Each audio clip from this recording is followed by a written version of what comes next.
Hello and welcome back, a year in the making, to season 3 of Lives, Thrives and Mental Health Dives. I have got a very exciting guest today. I've got my mum here joining me on the couch. Just as a preface to this, she does describe herself as sometimes a bit of a posh bird. A posh bird. She was like, I'm socially awkward. And I was like, you're not, you're going to be great. But the reason that I wanted her on as a guest is because I wanted to kick off this series talking about something that has been very big in the press lately. And it is something that I think has been brought to my attention as something that actually has ran through my entire life without probably me knowing it. And is just an important topic in general, which is feminism. You know, there's that saying, isn't there? Feminists, may we know them, may we be them, may we raise them. And I happen to have been raised by one. I hope so. So I thought I would bring her on and we could talk, because I want to cover a couple of things today, because we've talked about toxic masculinity before on here, Mum, but we haven't ever talked about the prospect of toxic femininity. And I don't think until recently, I say recently, I think these have been my views building over probably the last couple of years, especially in regards to like the violence against women epidemic, that I at times find myself becoming a bit of a man hater. And then I think actually that's counterintuitive for the feminist movement, because it's not to hate men, it's to be equal. So what would you say your idea of feminism is? How would you describe it? So I think it's evolved over the years. I think when I first started to think, oh, maybe I'm a feminist, it was because I thought I should be on my side. Because it's very easy, you know, people have a perception feminists are really militant, they're out, they don't wax their legs, they wear dungarees all the time, and that's a lot of people's perception. They wear sandals and have hairy armpits, and they picket. They do, and I've done my fair share of picketing and marching with placards, but actually, to my mind, I think feminism is about supporting our sisters and giving people options. I mean, I chose not to be a stay-at-home mother, but I would fight for somebody's right if that's what they wanted to do. I completely agree with that. I don't think, for me, feminism is about being a strong, independent woman, whatever you deem that to be, or being a bad bitch. You know, there's all these buzzwords in the media. I think it's being whatever kind of woman you want to be. Yeah, absolutely. Having the opportunity to kind of make a choice, make an informed choice as to what you want to do. Yeah, absolutely. And I think when I said that, I probably didn't realise, because obviously I was a child, but like I look back at certain things in my life and I think no wonder I'm the like loudmouth, you know, thank you for this obnoxious female that I am, because my mum was just steadfast in her approach to me being whoever the hell I wanted to be. And just, if I had any opinion and was like spoken down to by a man, it just didn't ride in our house, did it? No, absolutely not. I mean, just a fun fact for people, just a bit of context, like my mum actually has her maiden name still. And as I got older, I used to think, yeah, it's funny, you know, my mum doesn't have the same name as us. And I eventually asked her in like my teenage years, and I was like, why didn't you take Dad's name when you got married to him? And she was like, because I'm not his property, I'm my own person. And she was like, you know, in ancient days, you used to go from being your father's property to being your husband's property. And she was like, and I just thought, fuck that. And I used to sit there thinking, God, Mum, you're so weird. Why couldn't you have just taken on the name? And now I think, you know what? Hell yeah. Yeah, and that's the difference. In fact, when I was reflecting on my way over here this evening about what has changed over the last decades or 20 or 40 years, I remember when I was 18 years old and I got myself a job. I can't even remember what it was. It might have been in a pub, and they wanted to pay me into a bank account. Mm-hmm. And I had to go to the bank with my father to open a bank account. He had to stand guarantor, because I was a single woman, that I was competent to hold a bank account. I mean, you wouldn't even think about it nowadays. No. You just do it yourself. And it was one of those things I thought, that's not right. That can't be right. And I reflected on my parents' relationship. My parents had a very, very traditional marriage, where my mother was always home. Whatever she did during the day, she was always home in the evening to make sure my father had a cooked dinner. And did your dad look after the money? So he looked after the money, and to an extent, he told her what to vote for. He told her what her opinion should be. Yeah. And she went along with them quite mildly. But also, she started my awakening really in feminism, because what she did was, I remember I went to school in Germany till I was nearly 14. Yeah. I came back and I started the school year when I turned 14 in September. And I'd been at an army school. I don't mean that I'd been at a military academy, but I'd been at a school funded by the army, because my father was in the army. Yeah.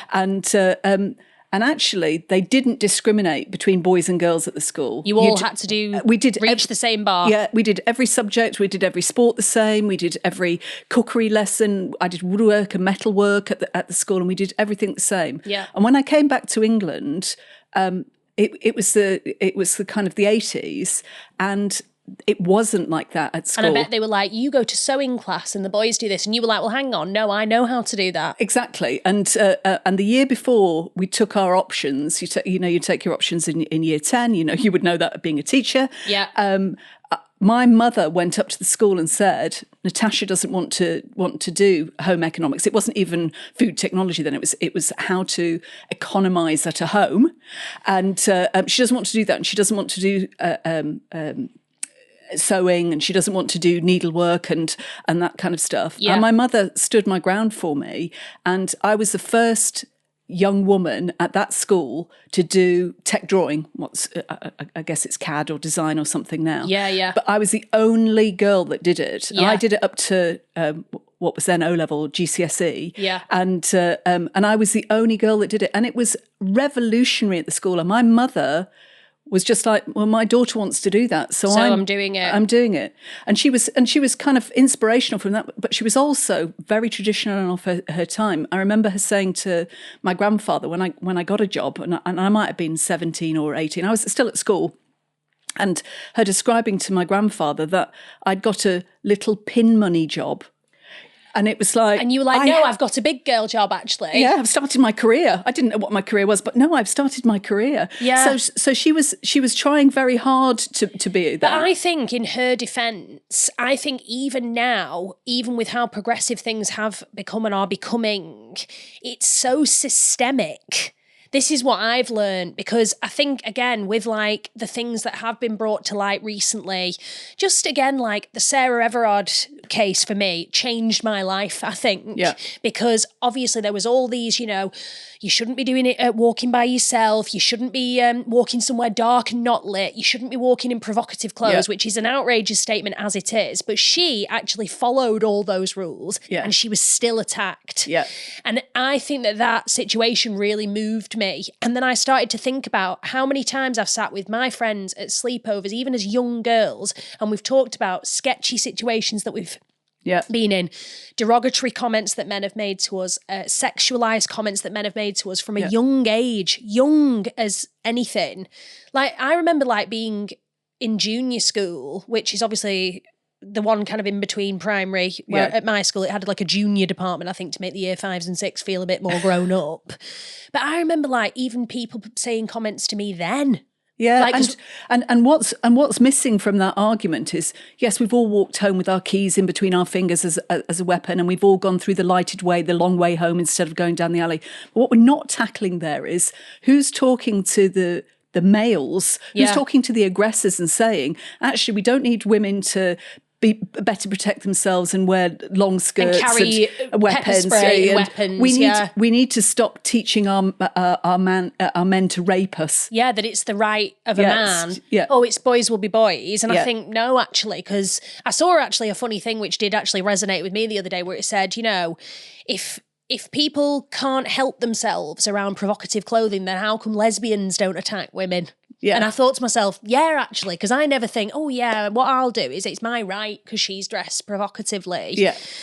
So, and I think as well, something that I've had to start nipping in the bud, and I love banter and I love a joke, and I'm all for a bit of a tongue-in-cheek joke, etc. And recently a friend of mine, who, by the way, is not a toxic male, he sent me a TikTok, and I think he obviously was trying to make her funny. And it said, independent women, are hell-bent on being known as that. Whereas if you're a man, it's just called being a grown-up. Yeah. You don't have to establish yourself as an independent man, basically. And I kind of replied saying, well, first of all, most men are heavily reliant on their mothers, their wives and their partners in order to live a man's life. Yeah. I said, secondly, maybe women use that word because typically we earn less money. So if you're a woman that owns a home by yourself, it's actually more of an achievement. Yeah, absolutely. And secondly, maybe they feel forced to use that word to establish that they haven't got there through the help of a man, because it's assumed that we have. Well, I think it's also the fact that other women judge women. Yes. And I think that's really quite sad that they do that. But it's almost like, you hear the expression, "Oh, she's only got where she is because she slept her way to the top," or or she's got that because she's cute, but wait till her looks fades, she won't get that. And really, to my mind, I think it's wasting the sisterhood. We should be supporting one another. We should have one another's backs. And coming back to your original question, what does feminism mean to me? That's exactly what feminism means to me. It's have my sister's back. Yeah. It's also you just mentioned then about toxic masculinity. There's a well-known expression around you shouldn't shout anything to a woman in the street that you wouldn't be happy to be shouted at you in prison.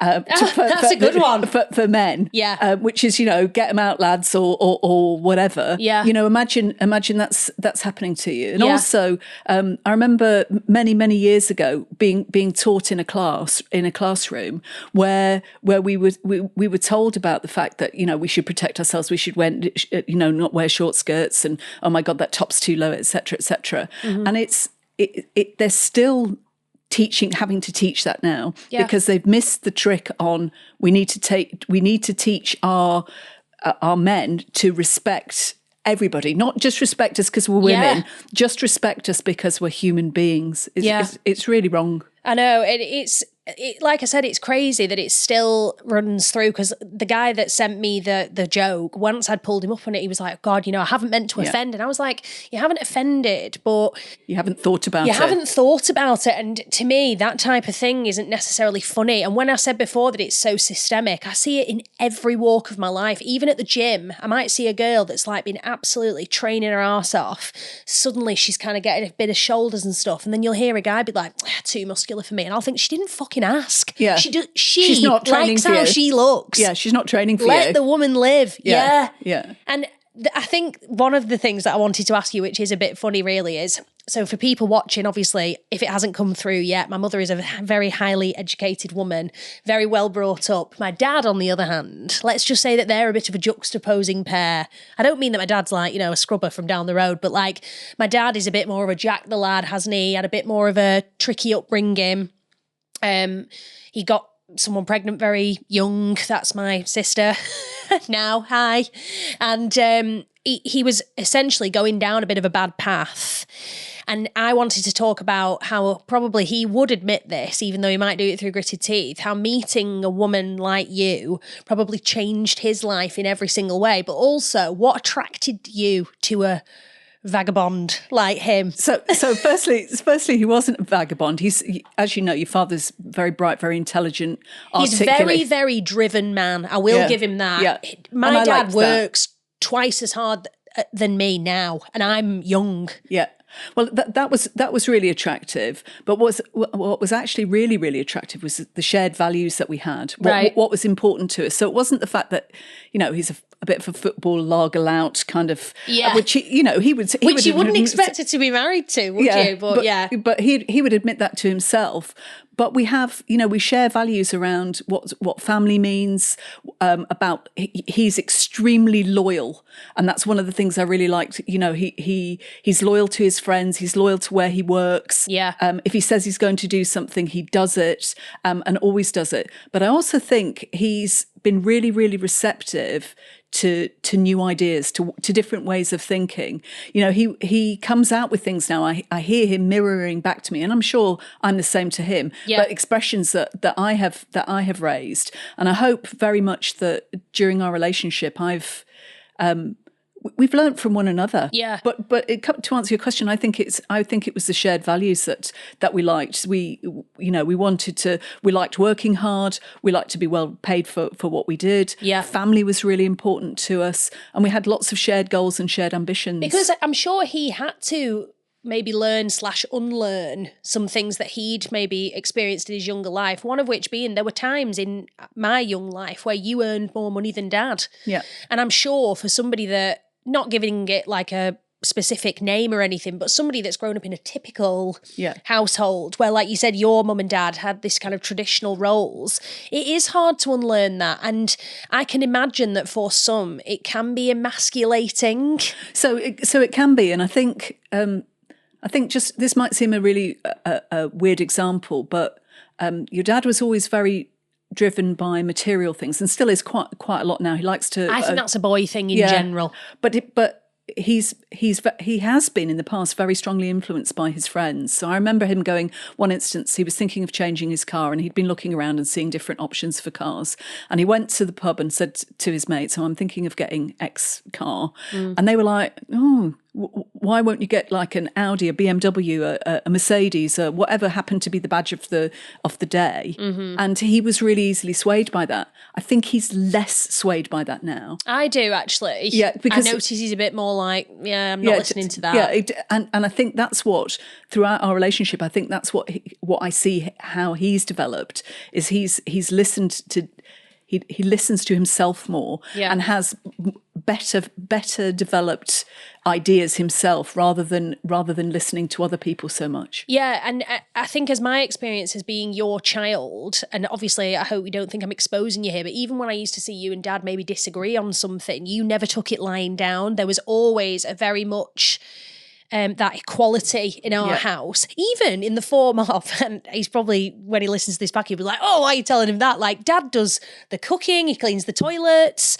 That's always been a 50-50 split. So I think my experience of growing up in the household of somebody that's a feminist was actually just what I would hope that my life is going to be. That's but really I didn't kind. realise it at the time. I think I was just like, this is the norm. All dads cook and clean the toilets. Yeah. And then as I've got older and people are like, "Oh no, that's my mum's job." Yeah. And we didn't do any pink and blue jobs, and it didn't start out that, "Oh my God, this is your job, this is my job." It was, we're raising a family. We've both got high pressure jobs. We need to be able to manage the childcare, and if you want stuff doing, then let me show you how to turn the stove on. I mean, there are still instances. Your dad would even joke now that he has a training video on how to use the washing machine. Yeah. But he's always embraced everything and been. It doesn't come natural to men as much, though, I think. And I think it's fine that he shows that vulnerability of being like, you'll have to lead a step by step. Yeah. Because this is something else that I was actually talking to a couple of my friends about the other day, because we get a few grumbles in my friendship group about why it's still typically the women's role to be the primary caregiver of children, etc. And then I kind of went off on a bit of a tangent and I said, well, it's funny because even before I was decided I was going to university, when I turned 15 or 16, my mum showed me how to wash my clothes. And that, to me, I picked it up like that but is that because I'm a woman? And I just think I want to have a clean environment. Yeah, no, I think it's coming back to the original premise on kind of being a feminist. I think it's beholden to all parents, regardless of their gender, regardless of their sexuality, regardless of their income, to teach their children how to survive in life. Yeah, but then I got to university, and I would honestly say 90% of the boys that I became friends with, didn't and that's have where we're slipping. That's where we're slipping up. We're not teaching them to wash clothes. Yeah. We're not teaching them to stop hollering things at people, and we're not teaching them to stop raping women. Yeah. And those are, it's pretty fundamental stuff. This isn't difficult. No, it's not. You just treat your children. I mean, and I didn't have any boys. We raised 3 girls between us. We have grown up in a very pussy power household. Yeah, we even have 2 cats that were girls. Girls, yeah. Our pets were girls. So Dad was actually fighting for his life in there. Probably he had to conform. Yeah, because it was a feminine. It was a feminine nomenon. I can't even say it. But this actually matriarchy, I think it's called. This actually ties me nicely into the next bit, which is kind of toxic femininity. And I think that a common misconception of feminism is that women that are feminists or believe in feminist values hate men, and we want to be better than them. The whole premise of it is to just be treated as an equal. Yeah.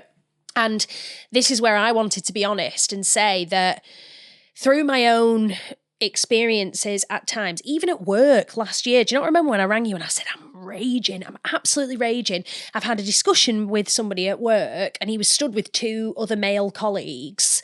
And I said, well, I don't think that. And he went, anyway, I'll speak to you in a bit, boys chat. And I thought, no, I just thought, oh, fuck off, yeah. But I think did go through a bit of a period of becoming a bit too far and becoming a bit of a man-hater. Yeah. And I'm not going to lie, I do spend my hours on TikTok, and I feel like obviously the algorithms are set up that the more you like about the Sarah Everards and things, the more, clickbait comes up for me. But like, I love the saying where it says, it's not all men, but it's always a man. And that's how I feel towards like these cases of sexualized violence, violence in general. And then, of course, there was the guy recently, what was his name? Something Buttkiss. Or was it? Actually, it's a fitting name. But the guy that gave a speech at a university in America, I think he's like an American football player. He's a famous sports person anyway over there. Okay. And he got up, and I think he's like a devout Christian, and he got up and started his speech with, all the women today getting the degrees. I'm so sorry for all the terrible lies you've had told to you where you think you're going to be career women. Yeah. If I speak to my wife, Isabel, her greatest vocation is being a wife and mother, and I'm sure you all share that sentiment. And again, just like saying what you said at the start, if that is your sentiment, go for it. Absolutely amazing. But if it's not, then help yourself open doors, and you really need some allies on your team. Yeah. And when I reflect back on my career, I had a number of allies that were good. When I think about leaders that influenced me, I can only probably think about 2 proper leaders, and that was a woman called Kathy Reed, or Kath Reed as she now calls herself, who was the chair of the PCT that I was on the board of. Just an inspirational leader that you wanted to follow. Mm-hmm. And also a guy called Bill Laidlaw. Mm-hmm. And he was a feminine without really realising he was a feminine. He just wanted everybody to do well and his business to do feminist. Well. You said feminine. No, but he was a bit, woo. Yeah. No, he was a feminist without realising. Yeah, he was without realising that he was. And I remember going to talk to him. You must have been at school, because I went to him and spoke to him about changing my hours of work so that I could drop you off at school and pick you up during reception year. And he was like, yeah, that seems really reasonable. That seems, you're going to start at a different time and you're going to finish at a different time, but you're still going to do the work. Yeah, it seems really reasonable. And it's having those allies that you... Yeah, do you know what? I completely agree with that.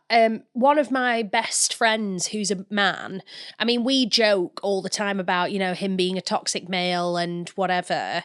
But actually, he's so power to the women, especially, and maybe I've educated him in that way type thing. But Jack Jarvis, who's been on here before, he's so advocates for women having the same opportunities. And whenever I kind of get on my little soapbox, he's like, actually, do you know what? You're right, etc. And I think that he wants to play a role at times in showing people that it's okay that you can be macho, but also... Yeah. And I think this isn't tied to him, but I think it ties into sexuality as well, which, I mean, I have lots of gay friends. I was a child of the stage, so it was bound to happen. Yeah. But I think that there's more of a stigma for men. And this is where sometimes, again, I think the toxic masculinity ties into it. Because I think if you were a girl, and I mean, I'm sure there's thousands of people out there that are bi-curious but have never dipped their toe.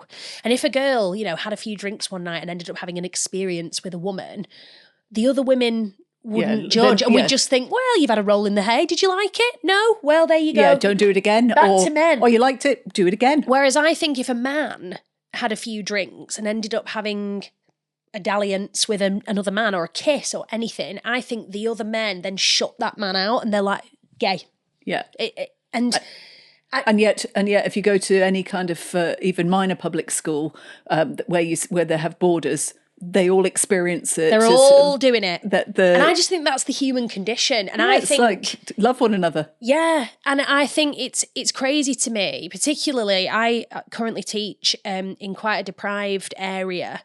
And you get a real mix of families and views to do with this. And I see a lot more toxic masculinity from people that don't understand. And I think that's what you've been saying is in the solution is education. But it's also really easy to be a toxic male when you're in a group. It's less easy to be a toxic male when you're on a one-to-one basis, when you're actually talking to somebody as a human being, as opposed to catcalling them across a field or something like that. Sorry to interrupt. This is the thing I wanted to say about Jack, but I kind of like lost my train of thought. Something else about Jack and what you said about having allies. Jack would stick up for me if there was a situation where I felt sexualized or downtrodden. He would stick up for me in a heartbeat, and some of my other friends are like that as well. Yeah. Not all, but some are, and I think it's right that it's important. Have you ever been in a situation like at work or not where you felt downtrodden as a woman? Oh yeah, lots. And you of felt like you couldn't. So your father always tells a story of when we hadn't been together very long, and we went to a regular pub that he particularly liked to go to, and I was in my early 20s and looking gorgeous, yeah. And one guy was hitting on me one night, and he was married. God, I was just about to say, good luck to a man hitting on you, because I can imagine you being like, and what are your credentials? And not good enough, thank you. And I think Nick was there as well that night. Yeah, my dad's best friend. And I turned round to the collective pub and said, "Oh my God, this man's wife doesn't understand him."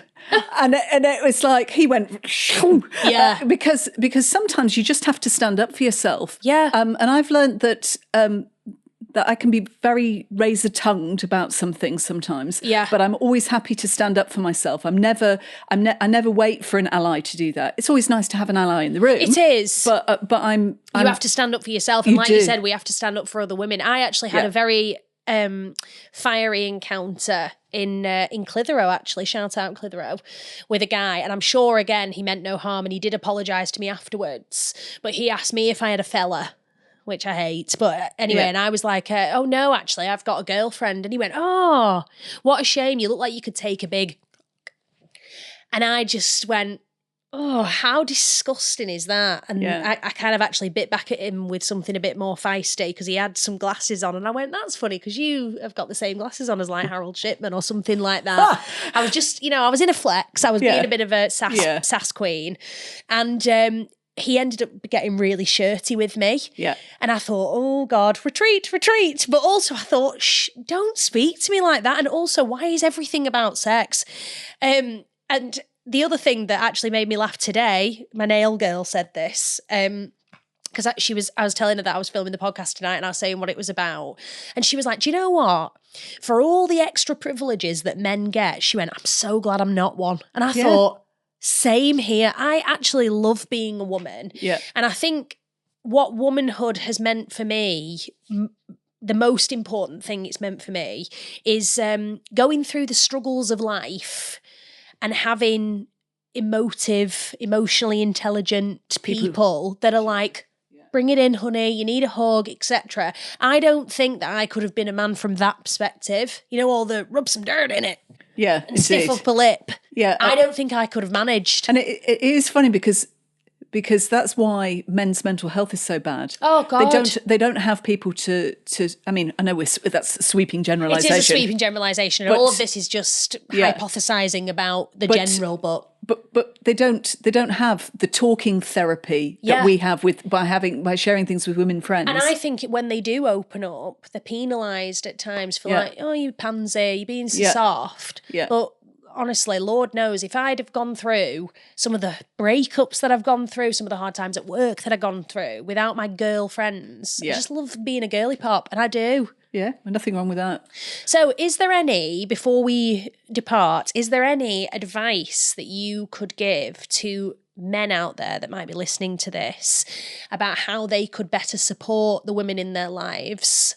So there's so many things that I could say, but how they could better support the women in their lives. I would say, take a deep breath and think how your mother would react if you shouted that to her in the street. Think how your sister would feel if that was happening. They're not asking you to get up, stand up and thump somebody on your behalf. Yeah. But they're just asking you to stand up. Yeah, stand up and be counted, and perhaps talk to women in a different way. Yeah. To women, and I have been asked this before when I did a women in nuclear panel that I did many years ago. Yeah. What would you do differently at work? I would say to every woman, don't sit near the coffee in any meeting room because somebody's going to ask you to make it. Yeah. Don't bring a notepad into a meeting so you can't be asked to do the minutes. Yeah.